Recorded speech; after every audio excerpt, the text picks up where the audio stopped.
শাওয়া বর্তমানে গোপনে গোপনে তদবির করছে ভারতীয় হাই কমিশনের তত্ত্বাবধানে প্রদীপকে যদি প্রদীপের জানটা যেন বাঁচানো যায়। আপনারা কি জানেন এটা?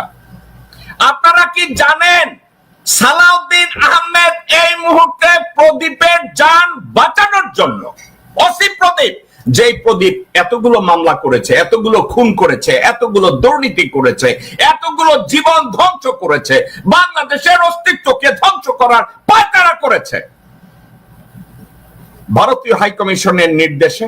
এখন এই শাওয়া একদিকে ডক্টর ইউনূসের সাথে নির্বাচন দিয়ে দেন দরবার করে, অন্যদিকে প্রদীপের জীবন বাঁচানোর জন্য তলে তলে সে কাজ করে। আপনারা কি এটা জানেন? প্রদীপের জান বাঁচানোর জন্য এস আলমের কাছ থেকে পয়সা নিয়েছে, প্রণয় ভার্মার কাছ থেকে আলাপ আলোচনা করেছে। একটা কথা আপনারা মনে রেখেন, শাওয়া প্রমিস করেছে বিএনপি সরকার গঠন করলে প্রদীপের মৃত্যুদণ্ড টন্ড এগুলো কিছু হবে না। আপনারা কি জানেন শাওয়া এখন কোথায় ব্যস্ত? শাওয়ার আলোচনা। তাইলে এখন আমরা কি বলবো? বিএনপি হচ্ছে দখলে ব্যস্ত। বাংলাদেশের প্রতিটা কোনায় কোনায় যেখানে যত প্রকার কন্ট্রাক্ট আছে, টেন্ডারবাজি আছে, দখল আছে, এই দখলে ব্যস্ত।